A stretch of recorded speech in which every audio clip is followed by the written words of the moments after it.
México y la relación con Estados Unidos. Un panel que seguramente va a ser de gran interés en estos momentos. Voy a presentar a los integrantes del panel. Si vamos con primero que nada, nos acompaña el doctor Luis de la Calle, director general de la Calle, Mauricio Mancera. Luis es licenciado en Economía por el ITAM, maestría y doctorado en la Universidad de Virginia. Fue subsecretario en la Secretaría de Economía de México, ministro para Asuntos Comerciales de la Embajada de México en Washington y en temas de relación México-Estados Unidos y en temas comerciales. Ya, ahorita voy a seguirme. Sí. Pásale. Un aplauso por favor, doctor Luis de la Calle.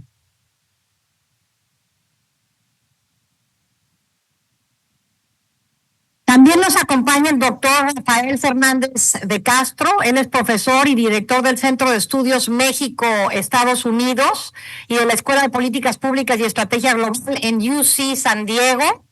Fue asesor de política exterior del presidente Felipe Calderón, fundador y director del Departamento de Estudios Internacionales en el ITAM. Un aplauso, por favor, para el doctor Fernández de Castro. También en este panel está Kimberly Bryan. Ella es asesora senior en Covington and Burlington en Washington. Fue secretaria adjunto para Asuntos del Hemisferio Occidental en la primera administración del presidente Donald Trump, directora adjunta del Programa de las Américas en CSIS y trabajó durante más de una década en la CIA. Kimberly, un aplauso, por favor.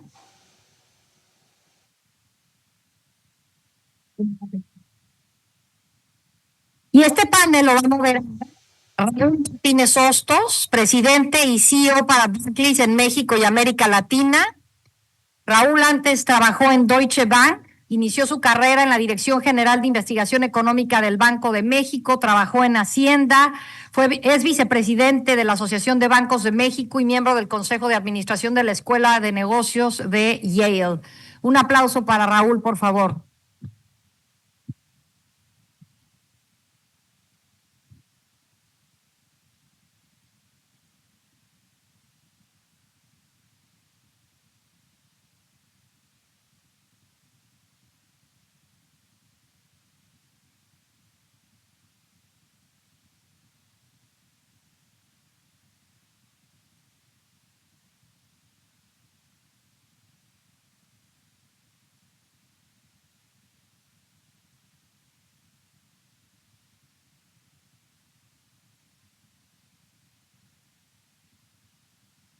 Les pediría que fueran pasando sus lugares,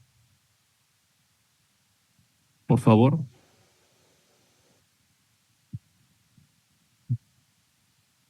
Vamos a darle un minutito a que la gente llegue a sus lugares para poder empezar con el panel.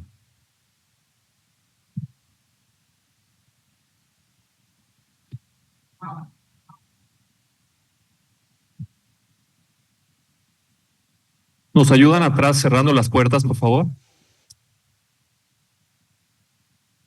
No va a entrar nadie.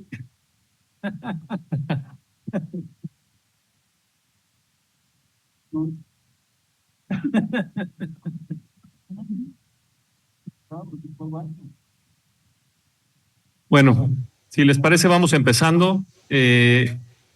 La verdad es que el tema que nos ocupa en este momento creo que es sumamente relevante.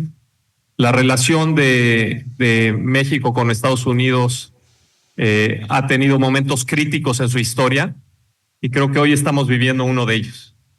En este panel pues, buscaremos analizar desde el punto de vista político y comercial esa relación en este momento y tratar un poco de entender la estrategia del gobierno de Estados Unidos y cómo se circunscribe México dentro de esa estrategia. Y no puedo pensar en un mejor panel con Rafa, Luis y Kimberly que nos acompañan el día de hoy. Es un honor tenerlos aquí en la Asociación de Bancos, en nuestra convención de la Asociación de Bancos de México. Y empiezo, si quieren, un poco con la parte política, con Rafa, y a lo mejor pues, algunas consideraciones iniciales sobre la política interna actual en Estados Unidos. Con tu conocimiento en la materia, estoy seguro que vamos a dar un muy buen inicio. Y yo creo que es bien importante, vamos a mantener esto como una charla de amigos, muy ágil, y obviamente siéntanse con toda la confianza de estar interviniendo, y trataría de seguir con preguntas para Kimberly Luz. Con todo gusto, Raúl. Me da mucho gusto estar aquí y compartir el panel con Kim y con Luis. Ahora sí que amigos de toda la vida, me da mucho gusto. Déjenme, gracias por invitarme, gracias Regina, Julio, todo el equipo de la ABM, me da de verdad mucho gusto. Ahora sí que como hacen aquí en el hotel, que es algo que me gusta mucho, que nos saludan así, saludo a todas y a todas así. Gracias por estar aquí, me encanta poder compartir algunas ideas con ustedes. Déjenme empezar con una anécdota, y la anécdota es la siguiente. Aparentemente un abogado estaba limpiando su bodega y se encontró una lámpara muy parecida a la lámpara de Aladín.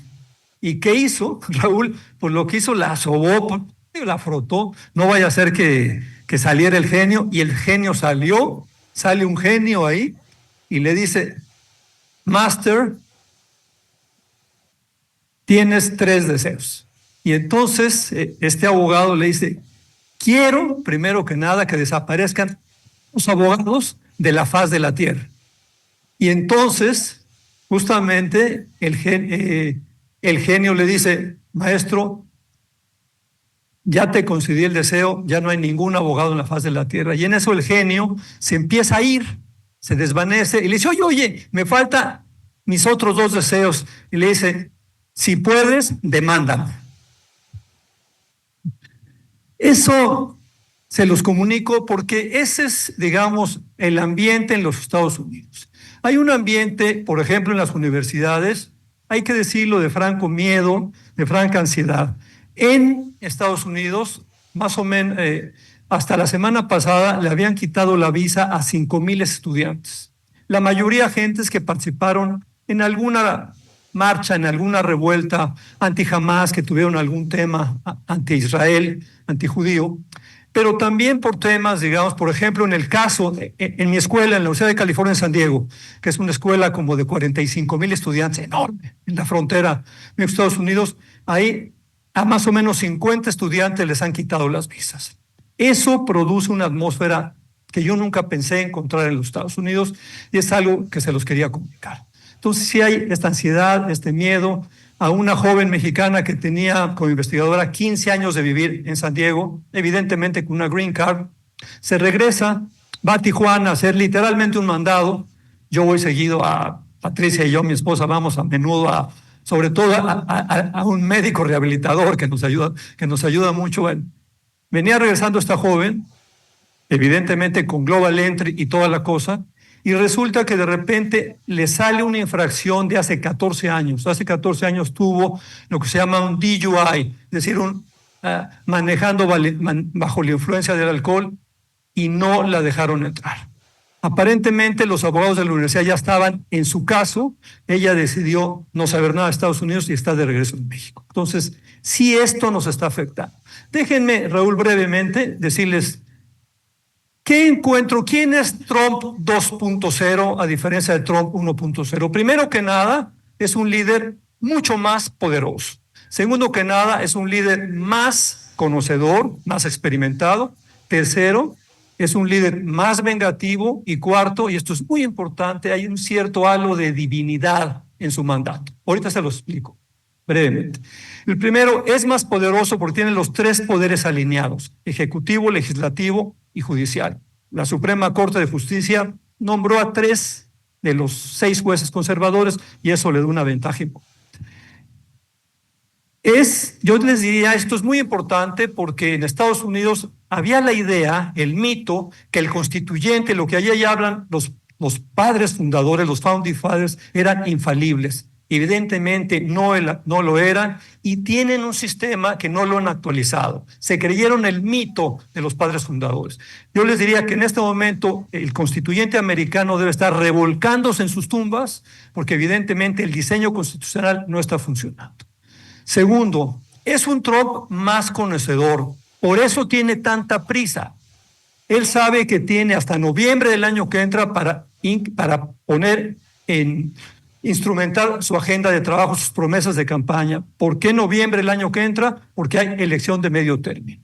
Miren, una medida muy importante de ver el conocimiento de Trump y su experiencia es la siguiente. Cuando él tomó posesión en enero, el 20 de enero de 2017, únicamente había nombrado a 300 funcionarios públicos. En esta ocasión, el pasado 20 de enero ya había nombrado a 1,300 funcionarios públicos. Un presidente de Estados Unidos nombra a 4,000 funcionarios públicos y 2,000 de estos son ratificados por el Senado. Es una labor muy fuerte y en esto está Trump. Tercero y muy importante, él se la jugó en la campaña. Tenía una disyuntiva: o ganaba y regresaba a la presidencia, a la oficina oval, el lugar más importante del mundo, o bien probablemente iba a acabar en la prisión. Tenía 47 acuerdos. Y eso evidentemente lo volvió un hombre más solo, un hombre muy atacado, y entonces un hombre que está con mucho ánimo de venganza. Ese es un sello personal de él. No pueden dejar de ver la película de Apprentice. Ahí se van a dar cuenta que cuando alguien ataca a Trump, Trump va a contestar 15, 20, 30 veces más fuerte, su estilo personal de gobernar, y eso es muy importante. Finalmente, comento lo siguiente: tiene un halo de divinidad. Imagínense ustedes que son ustedes una electora de Trump cristiana. ¿Y qué le sucedió a Trump? De repente viene, digamos, los atentados del Capitolio, el 6 de enero del 2021, no le pasa nada a Trump. Después hay 47 demandas con él, en algunas lo encuentra culpable y sigue adelante. Y en un acto de campaña lo tratan de asesinar y una bala le roza el oído. Evidentemente, hay gente en su equipo que sienten en él un halo de divinidad. Esto me parece importante porque evidentemente tiene un equipo que es muy distinto al equipo del Trump 1.0. Es un equipo que es completamente sí, señor presidente, yes, señor presidente. Es un equipo que tiene una lealtad al 200% con Trump, y eso lo hace muy definitivo. Acabo diciendo, Raúl, lo siguiente: sí ha habido un caos en Washington en los últimos 110 días, pero es un caos, yo diría, con causa. Y la causa la define muy bien Steve Bannon, que es yo diría, el ideólogo, uno de los ideólogos más importantes del trumpismo, y dice lo siguiente en su perfecto francés, así lo pongo. Dice: lo que estamos haciendo, estamos inundando la zona de mierda. Es decir, está llenando Washington de tantas iniciativas que entonces la prensa no lo puede cubrir.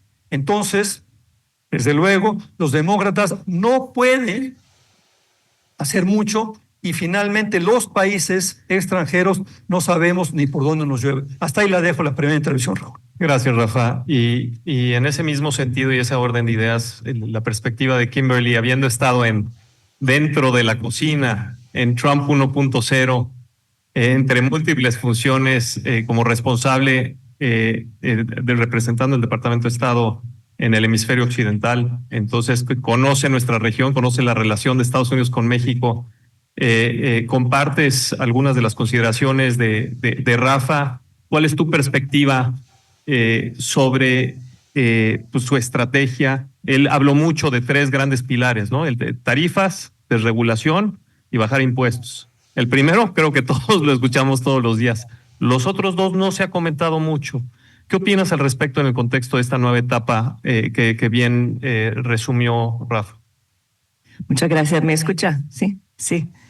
Quiero primero agradecer a la asociación y a Regina en particular para la invitación de estar aquí. Para mí, realmente siento honrada de estar en un grupo así en una conferencia tan importante como ese. Como ha dicho Raúl, sí, estuve ahí la primera vez y creo que hay semejanzas y diferencias importantes en la situación que vemos ahorita. Quiero decir algo más al alto nivel para empezar. y para cambiar un poco la manera de pensar en lo que está pasando en los Estados Unidos.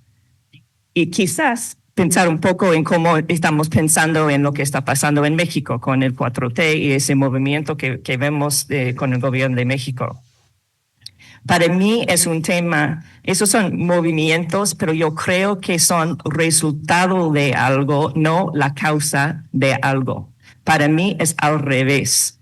Es que tenemos esos movimientos de cambio grande por una razón, por razones de cambios grandes mundiales, por corrientes más grandes que tenemos.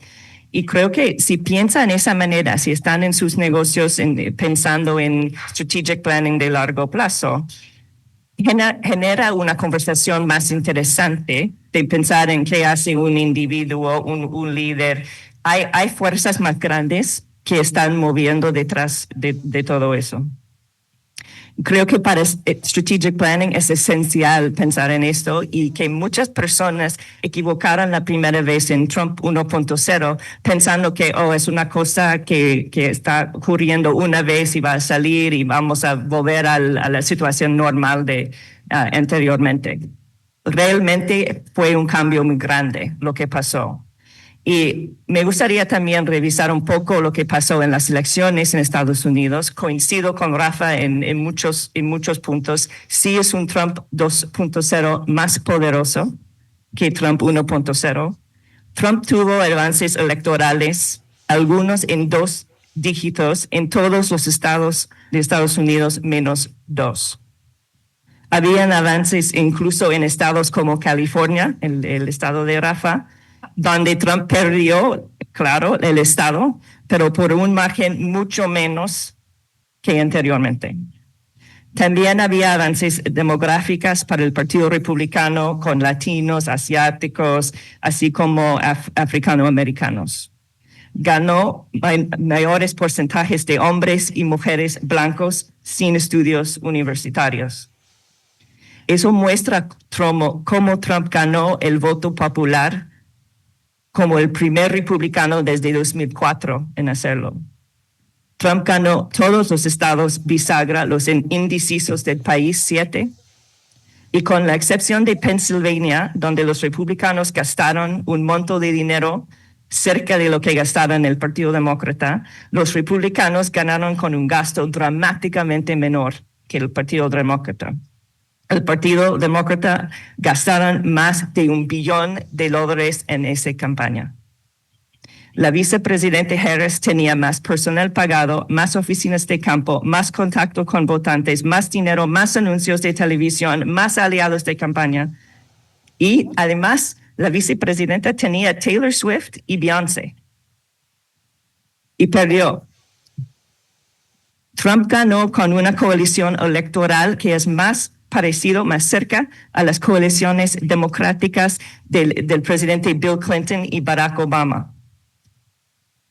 También fue una elección de muy alta participación, ganado por Trump, y eso también rompe con la historia.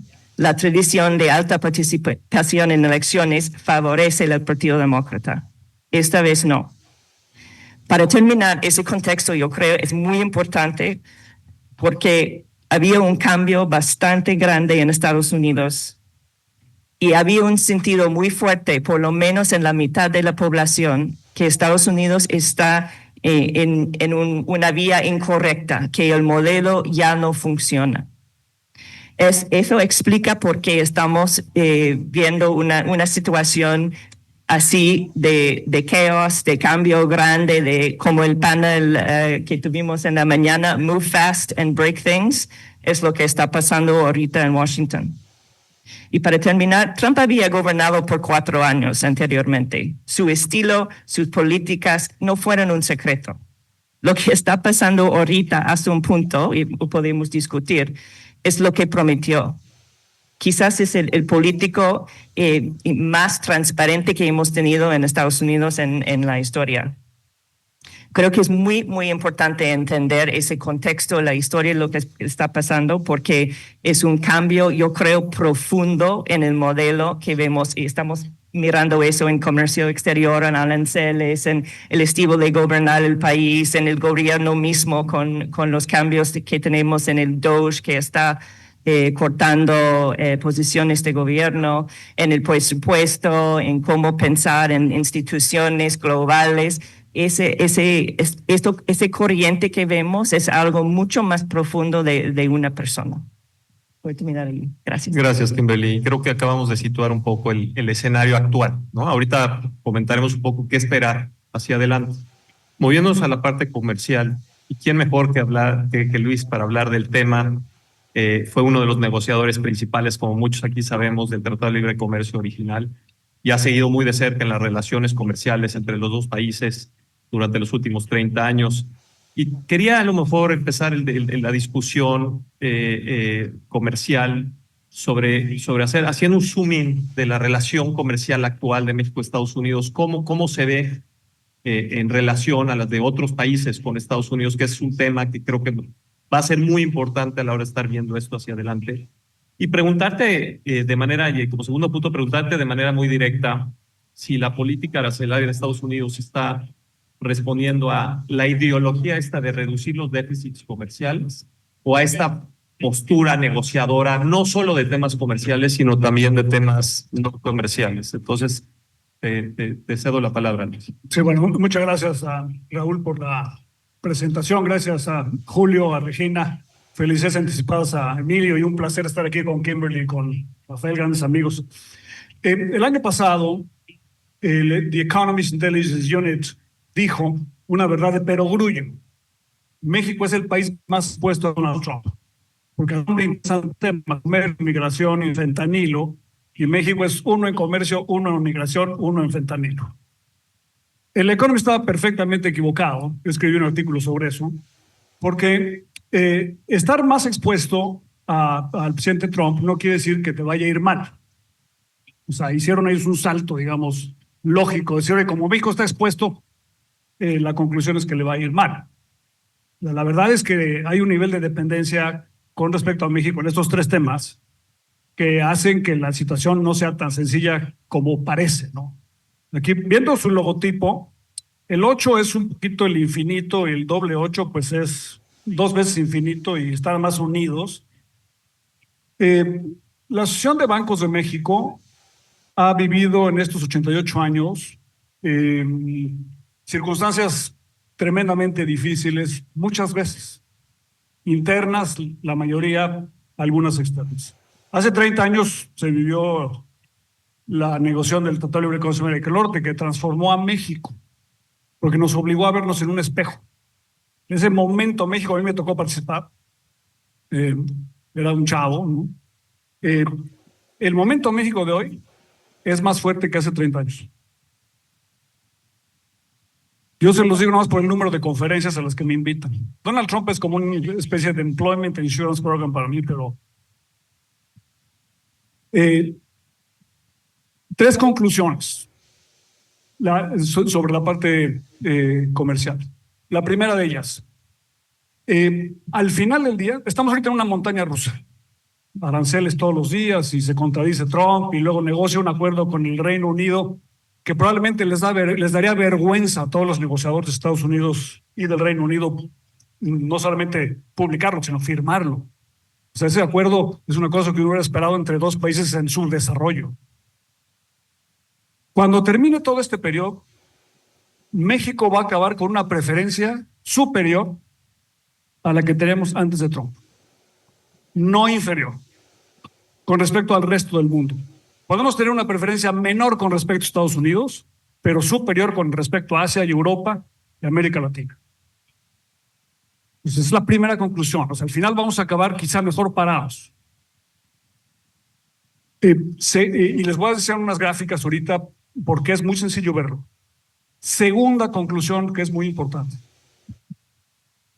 El éxito o fracaso de México con respecto a Trump depende en 90% de lo que haga México, no de lo que haga Trump. Entonces, la pregunta es: ¿qué vamos a hacer nosotros, México? Y el gobierno, obviamente, en primer lugar, pero también el sector privado y el sector financiero. O sea, si hace 30 años la negociación del TLC América del Norte, hoy TEMEC, era un espejo, en los espejos uno se ve y bueno, como que te deprimes, ¿no? Un poquito menos de pelo, más canoso, una llantita, una arruga.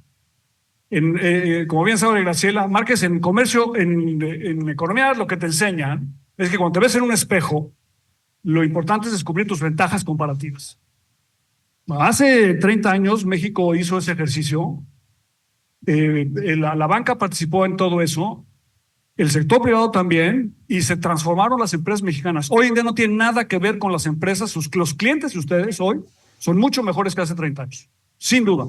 Bueno, ahora estamos en otro momento exactamente igual, de vernos en el espejo y transformar a las compañías mexicanas. Ahora, si antes participamos como y eso lo dice un poco la presidenta de otra manera, pero si participamos como un país intensivo en mano de obra, ahora tenemos que participar como un país intensivo en conocimientos, creatividad y capital. Y en la parte de capitales no entran ustedes. O sea, se requieren enormes montos de inversión para aprovechar la situación que tenemos. Antes de Trump, hace unas semanas, la preferencia del TEMEC para México valía 3%. ¿Por qué 3%? Porque 3% es el arancel promedio que cobraba Estados Unidos al resto del mundo. El 2 de abril, Trump se fue a 30 y tantos %. Obviamente eso no va a suceder, ya lo vimos ayer con el Reino Unido, lo estamos viendo hoy con China. Va a acabar entre 6 y 9, pero no va a regresar a 3. El gobierno mexicano siempre ha dicho, hemos tenido este debate en México, ¿se requiere o no política industrial? Bueno, Donald Trump le está dando a México política industrial en esteroides. Porque el cumplimiento de la regla de origen antes valía 3%. A partir de ahora va a valer 6 o 9%, 2 o 3 veces. Para cumplir con la regla de origen se requieren integración de valor agregado nacional. 4 cosas en las que hay que trabajar y hay que convencer al gobierno que necesita apuntalarlas. La primera de ellas es logística. Los que viven en la frontera saben que si tú tienes una planta en Juárez, es más barato surtirte en Ohio que en el Estado de México. Porque de Ohio a Juárez no hay peajes, no hay robos, no hay extorsión y el transporte es más barato y más eficiente. Entonces, si queremos que la planta de Juárez se surta del Estado de México y de Guanajuato, necesitamos eficiencia en el transporte. Segunda cosa que necesitas, energía.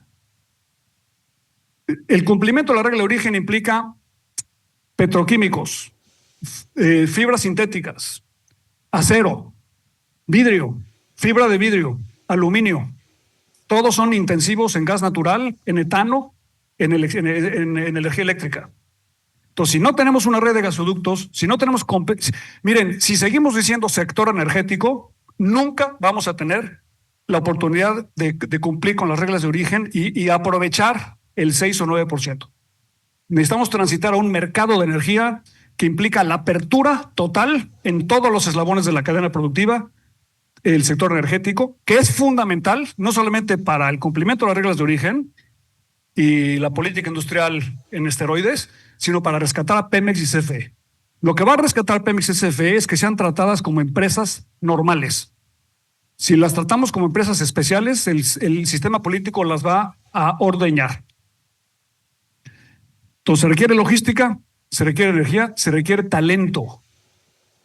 O sea, la competencia con China es por el talento, la ingeniería, la creatividad, pero no solamente ingenieros en sistemas, sino buenos cocineros y buenos diseñadores, buenos para la gastronomía, buen servicio en los hoteles, toda esa creatividad. Y finalmente se requiere obviamente Estado de Derecho. Entonces, esa es la agenda de desarrollo del país y esta oportunidad que nos da Donald Trump es probablemente irrepetible para dar un salto si sabemos realmente aprovecharla. Entonces, la conclusión es la preferencia para México va a subir y ese aprovechamiento no depende de lo que haga Donald Trump, porque Donald Trump al final del día va a respetar el TEMEC en la parte arancelaria si cumples con la regla de origen, pero depende el aprovechamiento de lo que hagamos nosotros internamente. Y tenemos una oportunidad muy grande y ojalá el sistema bancario funcionara como catalizador para la generación de capital que se requiere para poder hacerlo. Hace 30 años México era un país sin mercado de capital, porque éramos un país muy joven. Hoy tenemos un mercado de capital de largo plazo importante que requiere ser asignado de la manera productiva más importante y tenemos una oportunidad extraordinaria ahora de hacerlo. Gracias, Luis. Bueno, creo que acabas de...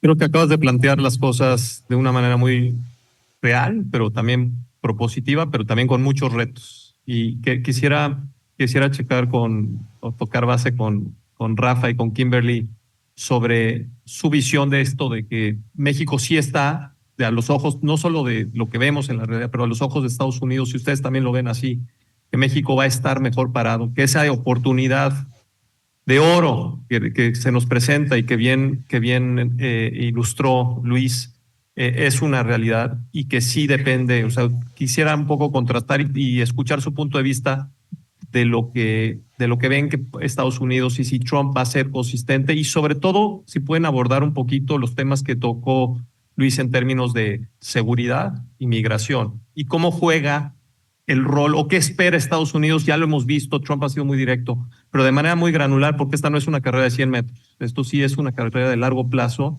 y México y Trump va a seguir picando y va a seguir buscando resultados continuos. Entonces, ¿cómo ven? A lo mejor empezamos contigo, Rafa, y luego le paso la palabra a Kimberly.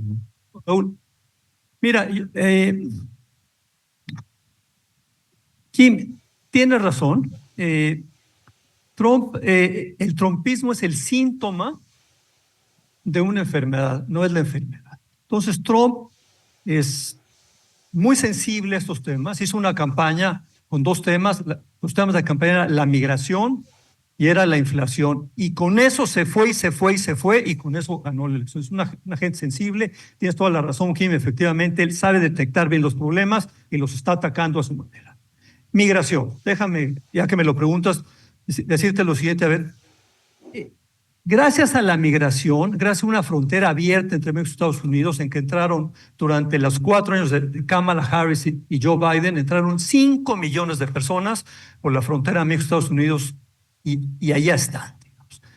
Entonces, era una frontera abierta realmente. Lo detectó Trump y a lo que más le gastó justamente en la campaña, se gastó muchísimo dinero en atacar justamente la migración de Biden. ¿Cuál está siendo la respuesta de Trump? Evidentemente, cerrar la migración. Déjenme hablarles de la dinámica de la frontera México-Estados Unidos para que entiendan esto. En los últimos 5 o 6 años, la frontera México-Estados Unidos ha estado ligada con el bienestar del mundo. De repente, en Ucrania, Rusia invade Ucrania, febrero, marzo del 2022.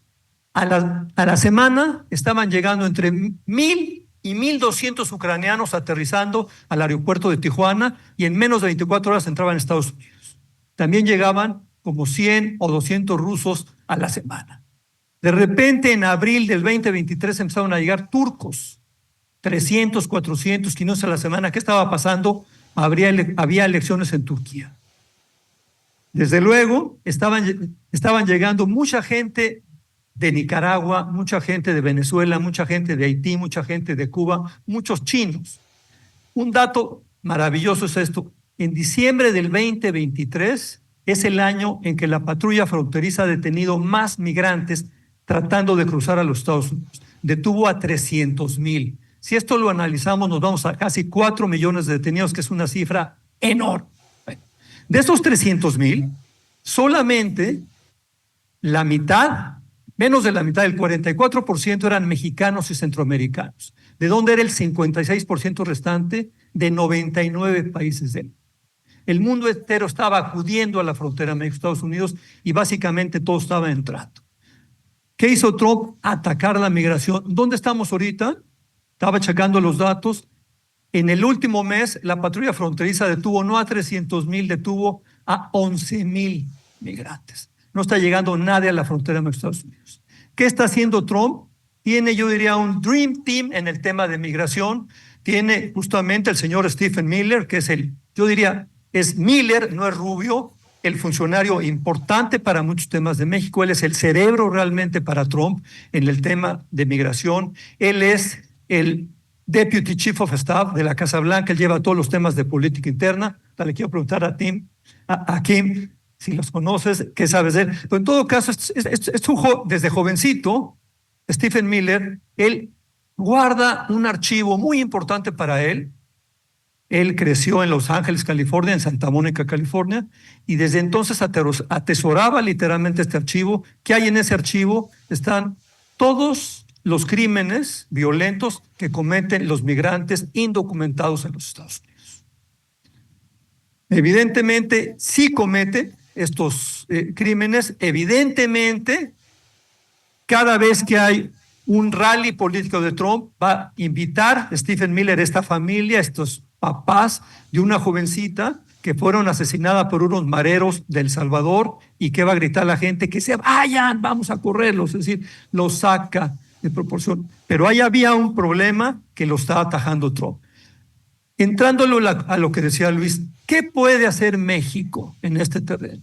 A mí me parece que lo más importante que puede hacer México, y se me hace trascendental, es efectivamente demostrarle a Estados Unidos y tener precisión en qué somos esenciales para los Estados Unidos. Ese es el tema de México. Y somos esenciales en el tema migración. En diciembre del 2023 la patrulla fronteriza detuvo a 300,000 migrantes tratando de cruzar Estados Unidos. El año siguiente, en 2024, cayeron el 80%. ¿Por qué? Porque finalmente López Obrador empezó a hacer la tarea. Déjenme decirles lo siguiente: ¿cómo podemos ser esenciales para Estados Unidos en este tema de migración, que es un tema de la mayor importancia para Estados Unidos? Es de la siguiente manera. Desde luego, lo estamos haciendo, estamos filtrando a los migrantes en tránsito. México tiene un dispositivo muy fuerte de ejército en la frontera sur y en la frontera norte. ¿Qué quiere México? Y esto es muy claro: necesitamos una migración ordenada, segura y legal. Eso es lo que nos conviene a los mexicanos. No es cierto que el migrante tenga derecho a emigrar. El que tiene el derecho es el país que recibe a decir quién entra y quién no entra. Entonces México está ayudando en eso. Pero algo más importante: evidentemente, ¿por qué llegaron tantos migrantes? Que eso se nos olvida durante los 4 años de Biden y Trump. No solamente porque los expulsaban, no solamente porque los expulsaba Ecuador y los expulsaba Nicaragua y los expulsaba desde luego Venezuela, sino también porque Estados Unidos los atraía. Los migrantes quieren ir a Estados Unidos y no quieren ir a Europa, porque en California ganan $22 la hora. En Europa ganan 6 o 7 euros la hora. ¿A dónde irían ustedes? Desde luego California, desde luego Estados Unidos. Entonces me parece de la mayor importancia que en México va a haber pronto necesidad de mayores trabajadores, como se llama en Estados Unidos, on-skill work, o sea, con baja calificación profesional, y esos son los mexicanos, y esos son los centroamericanos. Actualmente van mexicanos a Estados Unidos, vamos mexicanos, yo soy migrante de alguna manera, Estados Unidos, todos los años van 400,000 mexicanos a trabajar a Estados Unidos, entre gentes que van a la agricultura y gentes profesionales y gentes que van a reunificación familiar. Eso lo podríamos aumentar 3 y 4 veces. Bien podrían ir 1 millón, 1,5 millones de mexicanos legalmente a Estados Unidos todos los años, y eso ayudaría enormemente. Entonces, insisto, México tiene que adelantarse, Raúl. México tiene que mostrar que es esencial para Estados Unidos, y en el tema de la migración, simple y sencillamente somos necesarios. Ahí la dejo. Y a ver, muchas gracias, Rafa. Y en ese misma orden de ideas, en la parte de migración, porque claramente, o sea, yo creo que mucha gente opina que los Estados Unidos necesita a los migrantes mexicanos, centroamericanos, porque hacen aquellos trabajos que muchas veces los americanos no quieren hacer. Entonces, es una estrategia política, es una estrategia de corto plazo, pero eventualmente, como me gustaba, el filtran, ¿no? Van filtrando y van levantando la llave y luego la cierran, luego la abren, luego la llevan. Como lo han venido haciendo durante las últimas décadas. ¿Crees que eso va a seguir o sí ya ves un cambio dramático en la política migratoria en Estados Unidos que se va a quedar? Sí, no, gracias. Es muy importante y coincido 100% con Rafa. México es esencial para los Estados Unidos, no solamente en inmigración, en todo. Estamos juntos. Estamos casados sin opción de divorciarnos, ¿no? Es así, ¿no? La geografía dicta lo que la vida. Entonces, lamentablemente, mi perspectiva en eso, que México es esencial, no es una perspectiva compartida de manera amplia dentro del gobierno de Estados Unidos. Y realmente hacemos la relación con México dentro del gobierno de manera muy desorganizado en los tiempos mejores, ¿no? Es un reto que tenemos en Estados Unidos, organizarnos de manera de tener una relación. Y les voy a contar un cuento de un error que hice, un error muy grave que hice cuando estuve en el